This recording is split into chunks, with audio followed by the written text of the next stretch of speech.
started my motherhood journey 3.5 years ago. My daughter Isabella was born in December 2017, 10 days early, which was quite a shock to the system just before Christmas. And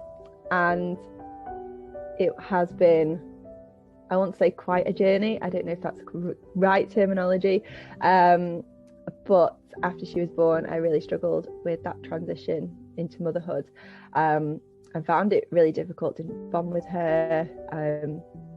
Didn't really want to be a mum, if I'm honest. And 5 months down the line was diagnosed with postnatal depression.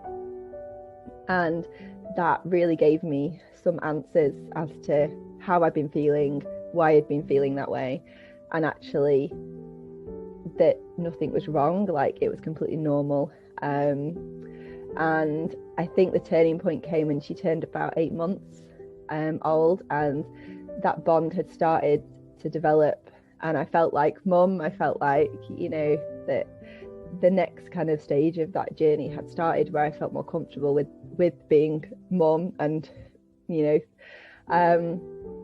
and then I went back to work and that added an extra kind of dynamic, I guess, into that, and I began to really struggle with juggling full-time work and being a mum as well, and also running my small business. But obviously now she's 3.5, and I think at the moment actually I feel the most calm in my motherhood journey than I have before. And although lockdown has been challenging in many different ways, I actually think that has really helped me and Isabella bond so much more than we'd ever done before, because we were forced to spend so much time together, and I was obviously at home a lot more. So I think right now actually this is the bit that I'm enjoying a lot more than I did when she was a newborn baby. So it got to that point, I think it was just before she turned 5 months old, and I knew that something was wrong. I knew that how I was feeling, I knew that I didn't want to feel like that anymore. I wanted to be able to be present in being her mum and not kind of want to hide from that. And it had gotten to a point where I'd spend most of my days nearly in tears. As soon as someone else was in the house with me, I would give Isabella to them and I would just go off and do, you know, whatever. And I wasn't really caring for myself, you know, I wasn't looking after myself. And I remember sending a message to a friend who I really trusted, to say, actually, know what you are feeling, you know, that's okay, but yes, you do need to go to the doctors. And she, you know, she kind of reinforced that actually that is what I needed to do, and that I would do that. And I did the next day. But when I told my husband after he came home from work that night, like, he had no idea that actually I'd been struggling to the extent that I've been struggling, that it had gotten to a point that I could have quite easily walked out of the house and not come back.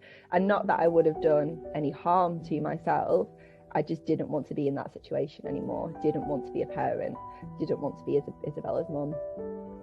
And I think that realization that actually the child that we'd so longed for, that I didn't want to be a part of her life, or part of my husband's life, you know, for that matter as well, because it would have meant losing both of them. That was the bit that I thought, actually, that this we can't continue to do this. And the main reason, I think, obviously that was a big part of me going to seek help, but also I had tonsillitis at that point. And looking back, actually, if I hadn't have made that doctor, had to go to the doctors to get some medicine, I really wasn't very well. And going to that appointment and him saying to me, you know, is there anything else? And just completely breaking down.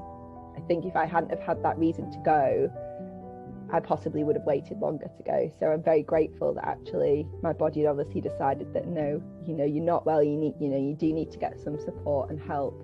And going to that doctor appointment actually saying, I'm crying and really actually expressing in person with somebody how I was feeling. That was a huge turning point, and I felt so much relief after I walked out of that doctor's appointment that actually there was going to be some help and support put in place. It was completely normal to feel that way, and actually it wouldn't always feel that way. I think what's been most helpful is just being honest throughout this whole process. So I've spoken very openly about it on social media, but with my friends and family, and also with my workplace, and them knowing that actually, the recovery is a long process, isn't it? And some days I still have bad days, and knowing and accepting that's okay, like that is completely normal, but knowing what needs to happen when I have those days, and not just what I need to put in place, but also what, for example, my husband could do to help, or my mum could do to help, or what my friends might need to do to help. And I think just being really open with people has been a really big part of that recovery process, and that's not easy at all. And obviously there's been lots of bumps along the way where I've needed to go back and get more counselling and to seek out further support. But I know that support of just saying, look, actually today, no, I'm not feeling great, and I do just need to just press pause on that, whatever that might be, or I need to do whatever it might be that I need to do to get myself to feel better. Then knowing that there are people there that actually just like, okay, that's what we'll do. And if I don't remember that I need to do that someone's there saying, this is what you need to do, this is what helps.